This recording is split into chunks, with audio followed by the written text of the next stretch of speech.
ยับย้ายใช่ซอยกันออกมาแต่บ้านสะแลนเนาะเมื่อบ้านตาดสะแลนไปหน่อยเนาะ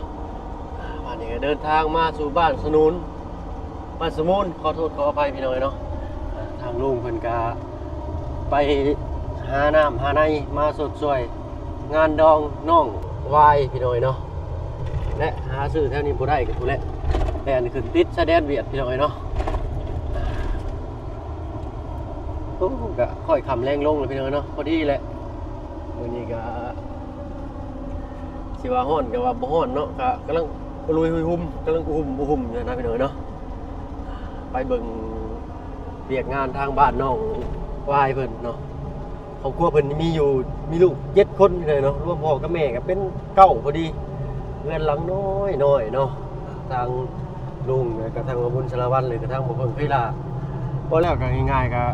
หลายผู้หลายคนเนาะเขาไปถ่ายก็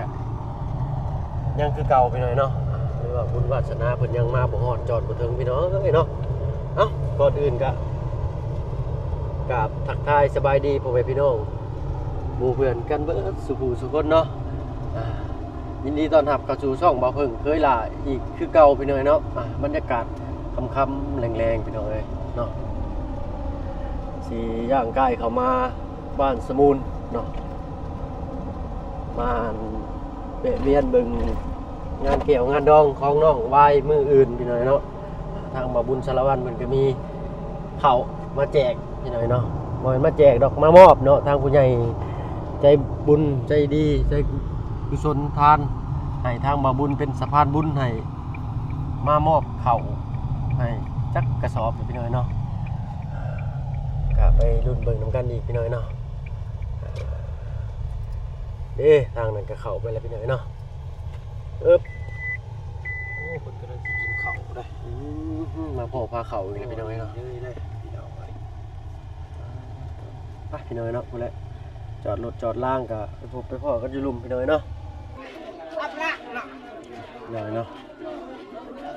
ทางบบุญก็มามอบข้าวสารในกระสอบเนาะเพราะว่ามือนั่นมาเห็นทางอันบ้านเพิ่นตำเข่าเนาะพัดเข่าตำเข่าอยู่ก็เลยยันเพิ่นบ่ทวงบ่ทันเพิ่นก็เลยมอบข้าวสารใน2กระสอบพี่น้อยเนาะมาฮอดก็มีเต้นอยู่3รังพี่น้อยเนาะว่าขึ้นเฮือนบ่ได้เนาะย่านนั่นเฮือนลุงเนาะขึ้นก็คือสิได้บ่หลายคนเนาะพี่น้องเนาะได้4-5 6คนก็คือสิลงนั่นแหละทางบ่เพิ่งแนมอะไรกันเนาะทางนี่เนาะมีหัดกว้างบาดนี่เนาะพี่น้องทางบ่เสียงก็มาฮอดจอดถึงก่อนเลยเด้อเนาะคนลายอยู่ดอกพี่น้อยเนาะแป๊บเดียว10แพ็คเนาะมีน้อยใส่น้อยมีลายใส่ลายพี่น้อยเนาะ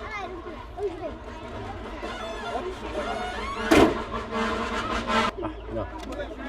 ตามภาพบรรยากาศไปด้วยกันเลยเนาะนี่แหละงานบ้านน้อง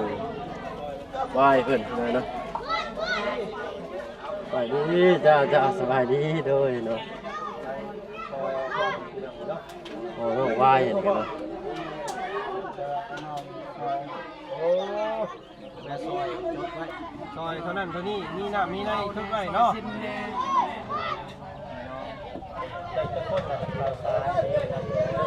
นี่ต้องเรียกกับประกาศไม่อีกทีนึงบ่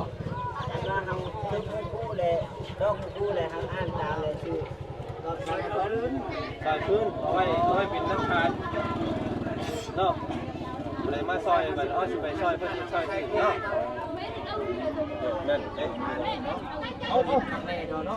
เพราะฉะนั้นเริ่ม10แพ็คเริ่มเมื่อกี้นี่เด้อเริ่ม10แพ็คจด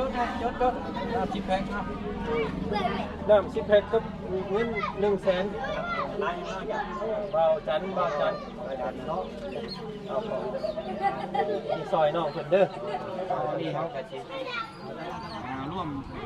ต่อยอดแสดงความยินดีนำเด้อใช้ทางออนไลน์ใช้จดบันทึกก่อนจดบันทึกเราอยู่ใช้น้ำ10แพ็คน้ำ10แพ็คเนาะเราไม่ได้อยู่ในเรือนนี่คนเลยมีแต่เราหันหน้าพูดเนาะ งัวมอบเงินรถบรรทุกเนาะซื้อแขกคนมาซอยนะพ่อมาโม่น้ำกันโม่มาเชียงมาเอาแต่บ่เชียงกันก่อนเอานิดนี่เนาะพัฒนาบ่พัฒนาบุญเอาด้วยซอยเพิ่นซอยกันมาพี่เอาเขาก็บ่ได้ซื้อหยังมามีแต่ว่า100,000 กีบเด้อร่วมแสดงความยินดีกับทั้งลูกสาวลูกเขยเนาะหักแย่งกันดูแย่งกันเนาะลงมาทิพย์เลย100,000 กีบเด้อขอเสียงให้ดีๆนะฮะเอาเนาะทุกคนเนาะจดเรียบร้อยเนาะได้ลงแล้วบ่คนใกล้อยู่เฮากันนะเสียงเนาะโอเคครับเอาจบข่าวแล้วบ่มายังอยู่มาบุญสารวัตรมีเด้อบ่มาบุญสารวัตรเข้า100 กิโล2 กระสอบเนาะให้2 กระสอบจากแม่มุ้ยส่วนหลายเพิ่นจะจดแบบนี้แหละบ้านเฮาพี่น้องเนาะครับเนาะเป็นเนาะเวลาเฮาสิไปซอยเพิ่นคืนก็เอาเบิ่งตามเพิ่นซอยเฮาว่าซั่นซะนี่อันนี้เฮ็ดได้กว่าตัวนี้น่ะแกนได้เอาแบบนี้บ่ขอบใจ ก็คือคลองสำรวยเนาะขอบคุณขอบใจให้แล้วจ้ะ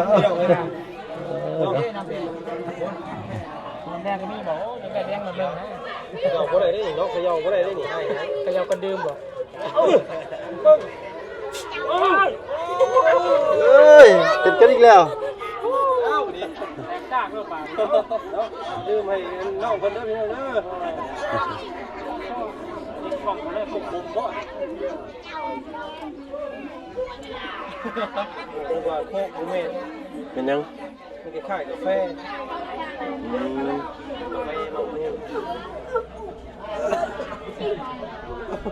มาแค่ใช้บัดนี้เฮาไปเบิ่งทางไหนบ่ร้านแล้วเนาะอยู่บ้านข้างหน้าเนาะแล้วหุบยุบอยู่ทางไหนบ่น้าเนาะไปพวกลูกรอเบิ่งแน่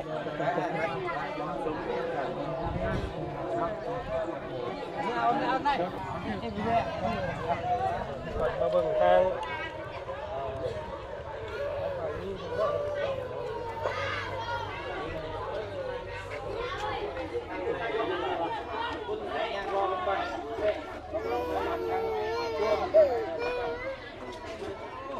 คนก็หลายพอสมควรพี่น้องเนาะยังบ่แม่นมืออื่นเป็นมือตั้งมือตบมือแต่งพี่น้องเนาะ เพื่อนเจ้าสาวเพิ่นอยู่เนาะมันยังอันนี้ก็ปิดหน้าปิดตาแล้วว่ามาเอิ้นกันดีกว่าทั้งที่ข่อยมาเนี่ยมากินข้าวเด้อเนาะก็บ่ยังอายบัดอายกองได้กล้องพี่น้องเนาะ บ่หยอกเด้อกินกันหยังก็มีหยังกินมื้อใดหยังเนาะเอาคะแนนเพิ่นมา1ข้าว1น้ำซอยเนาะเพิ่นต้องเพิ่มเวลาเพิ่มกำลังก่อนกำลังในครัวนะนี่เนาะ แผนกในครัวเนาะโอ้ยด้วย กินข้าวแล้วบ่เห็นทางเข้าไปดอกเลยเนาะเต็มอยู่บ่มีคนมองเข้าเลยนึ่งแต่ไปตะเวนแต่หนึ่ง แมลงบัดขึ้นแมลงอีกเนาะ มดคืนได้หนึ่งข้าวซอยนี่ มื้ออื่นจักโมงก่อนมื้ออื่น คืนน่ะได้กันเป็น วัน9 โมง 10 โมงเนาะ ข้าวมอง เอาพี่น้องให้อยู่ซะเนาะสวยแน่คำว่าเช้าแล้วเขาจะตื่นบ่ทันพี่น้องเอ้ยข้างนี้ เล่นจาลูกจู้ฮะ ทางตู้คอเพิ่นเนาะเวลามื้ออื่นมาผูกแขนกันอยู่เฮือนหลังนี้เนาะกำลังคั่วหมูอยู่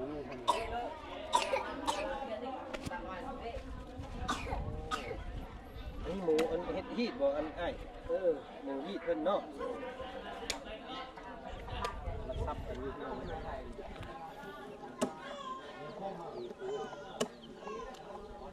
มีแบ่อีกเนาะแบ่มีงัว อ๋องัวทึกใหญ่หนึ่งเนาะ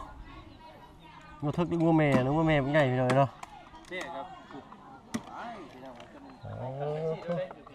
นาะทั้งงัวทั้งแม่นัก โอ้เว้เป็นโตเลย นักนะสินักอยู่น้ำงัวนี่เลยเนาะ บ่ดราม่ากันเนาะตัวนี้มันเป็นฮีตคองของทุกคนแต่เคยนับถือกันมาแต่ใดมาที่ทางนี้ก็ของเขาปู่บ่ขาสัตว์ก็บ่เป็นหยังเนาะมีแต่ยกมือใส่หัวเอาพี่น้องเอ้ยอยากได้ซะเนาะเพิ่นเคยอยู่กันแบบซี่เฮาก็คือเพิ่นว่าแหละไปหมู่บ้านตาลิ้วก็ให้ลิ้วตาตามพี่น้องเอ้ยเนาะไปคัดเพิ่นหลายไปเว้าไปว่าเพิ่นอยู่ได้เด้พี่น้องเนาะนี่แหละบ่ได้สำคัญเท่าไหร่เราอยู่ในคนเนาะเพื่อนเจ้าสาวบ่สามารถขึ้นนั่งได้เนาะมีแต่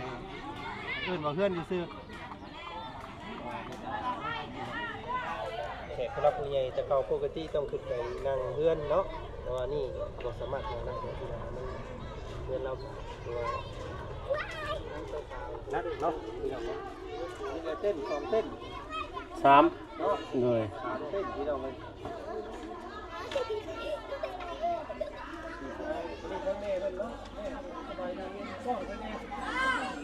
สบายดีเจ้าเนาะ ชมพู่มือเนาะเว้ยน้องเช่เนาะน้องเช่ยังมาขึ้นมาบ่มือละมามือก็จะเศร้าเอาขึ้นที่พ่ออยู่เข่าวันนี้เนาะเอามาให้อีก2 ศอกไปได้เมื่อกี้นี่เรืออีกคือแคนนี่เพื่อนทางนี้บ่ได้เนาะเพื่อนมีฮัทเนาะขึ้นเพื่อนทางนี้บ่ได้เดี๋ยวเอาเข่าเมื่อกี้ขึ้นพี่พี่บ่เป็นนี่ให้เขา เดี๋ยวขึ้นจะได้แหลกขึ้นโอ้ตกฮัดเลย เราเป็นยังเนาะนั่งโต๊ะยังเต้นเอาเนาะแต่ว่าเจ้าสาวบ่เห็นเจ้าสาวยังบ่มาบ่ละมาเอาเฮมาจะขึ้นได้บ่ถือว่าคือบ้านเฮาบ่คือเนาะบ้านเฮาปกติจะเจ้าสาวนี่นั่งอยู่ที่ท้าเนาะมีแต่เจ้าว่าวเฮมาแต่เก่าอันนี้เพิ่นสิเฮมาจะขึ้นเลยพักผ่อนนี่เด้อไอ้เย็นบ่ได้รับบ่ได้นอนยังเมื่อยเนาะเวลาจำเป็นล้มที่เนาะ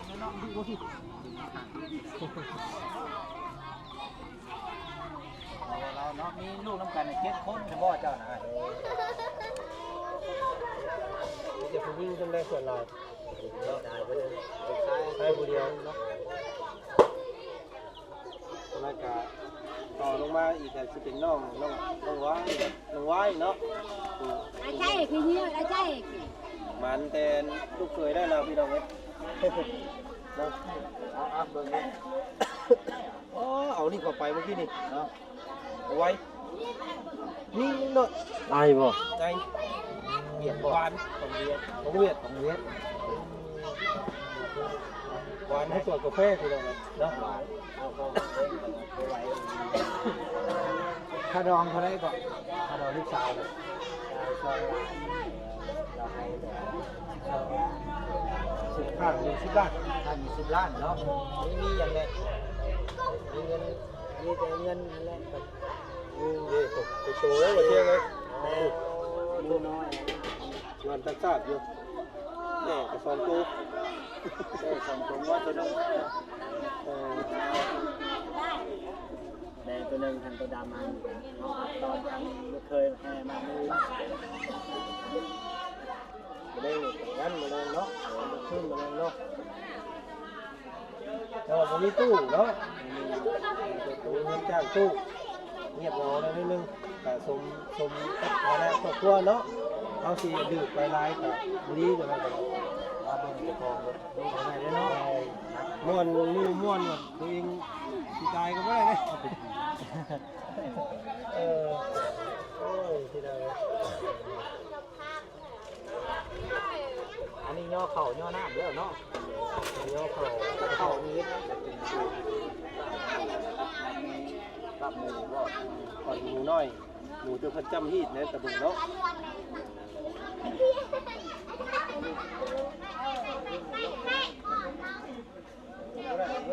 หวานโคตรเนาะ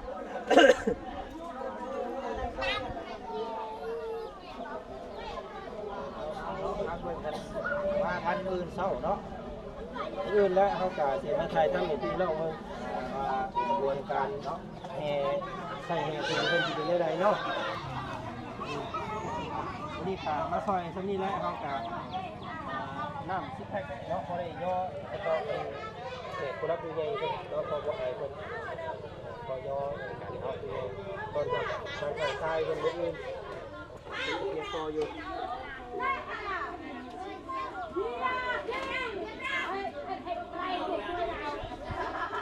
แต่ว่ายันฝนตกเด้อเนาะฝนตกนี่เป็นบ่งแตกแล้วนี่พี่น้องเอ้ยน้อยไปแล้วเนาะ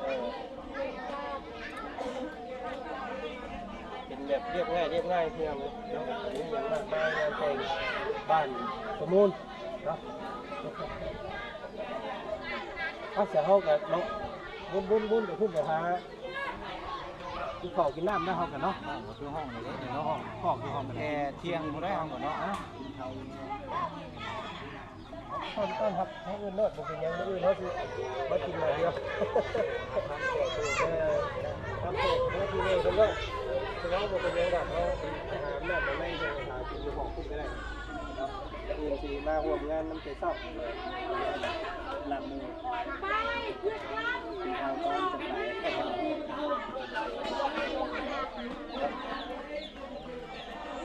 ไปโลกกระกลมอยู่เลยเนาะน้องหลาน้อยครับน้องวายคนได้เป็นแก่เคยเป็นนั่นเป็นดองกันนะครับตัวน้องคนจะมาใส่เรียกเองมาแรง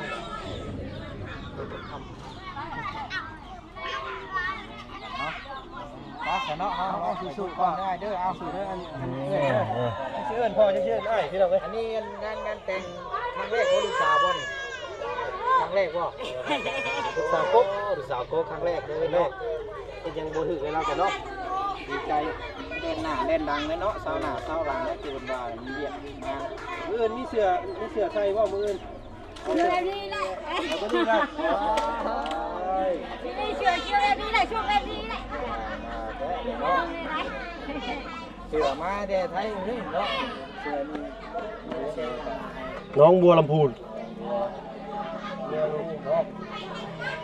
เรื่องน่าอยู่เสือเป็นเอกลักษณ์เนาะเชื่อแบบนี้แหละมียังเนาะชอบไหมไม่หรอกที่นั่นแต่เขาดอกข้างนอกก็ได้ก็ได้เด้อเอาหาเก่งคนเนาะโอ้ยเนาะ มีข้าวกินน้ำก่อนนี่น้อยเอาเข้าไปกินน้ำก่อนน้ำโต้ของข้าวเอาว่าสวัสดีเที่ยงเดี๋ยวผมจะได้กินข้าวก่อน โอ้เสียคน จับโต เอาเลยนี่เนาะ คนโตแหละให้น้องกิน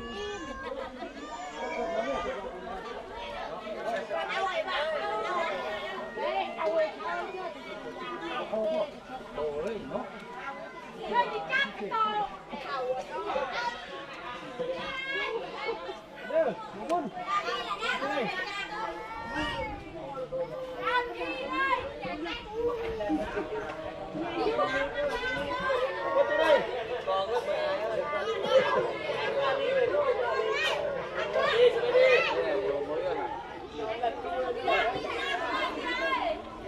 ต้นครับ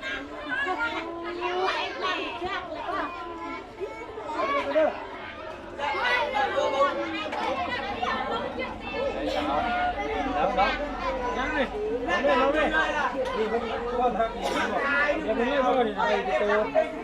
มันจะตกคนได้หรือเปล่าอะไรจะตกคนเนาะคือแข่งสินค้าเลยแล้วกระบอกนั่นก็ห่อใส่ถุงจะไทยยัดถุงเก่งขาเมื่อได้ดิจะเป็นยังเนาะนี่ไงเขาโอ้แต่ว่าเขาอยู่ในปากเท่เขาเป็นคือเขาไล่บุรีอยู่เลยพี่น้องเนาะเขาไม่เนาะให้เราทำโอ้โหเลยเราทำซีแซ่บเอามันนั่งมาช้านั่งโอ้มยังวันเราโทรกันนี่เสียเอาบ้างเอาไหวเขาจะอยู่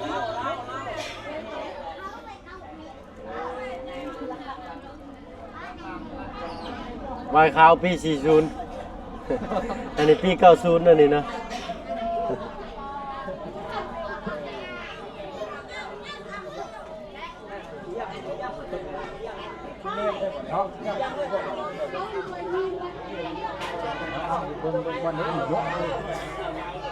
3คน4คนพอ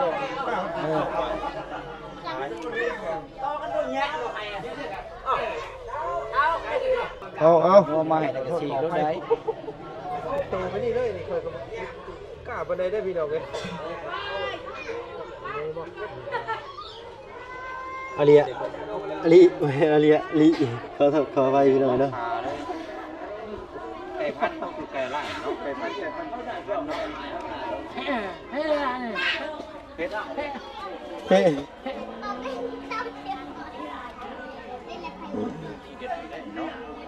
จิ้มมันคิวจะพูดเนาะผู้หญิงได้ก็เห็นกันให้คนเนียนหลายคนได้เจอ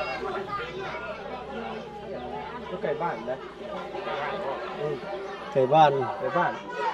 เอาโอเคสิเนาะบ่ไหวแล้วจับพี่น้องเดี๋ยวไปให้กินข้าวแล้วนี่ก็จะได้กินหน่อยจะออกไปงานเอาสิกินนี่มันแซ่บดีได้บัดอ้ำสบายดีเด้อเฉยเด้อ โอ้ยสบายดีจ้าด้วยเนาะ เอ้ากินข้าวก็จะพี่น้องเลยมื้ออื่นพ่อกันไม่อีกเนาะเพราะว่า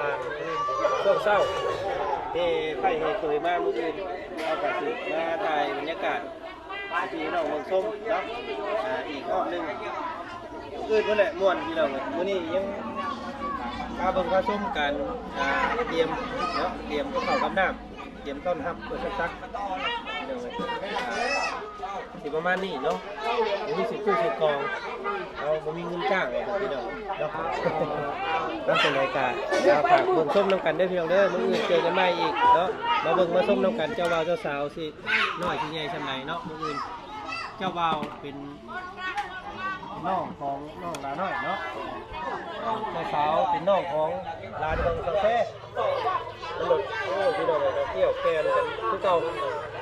ชัดๆแล้วครับเป็นรายการถามเรื่องความส้มอีกรอบหนึ่งมื้ออื่นได้แล้วเป็นสุดตลอดที่เราเลยแล้วเป็นตัวเท่าไหร่เอาสบายดีมื้อนี้ไปบ้าน จ้าสบายดีอ่ะ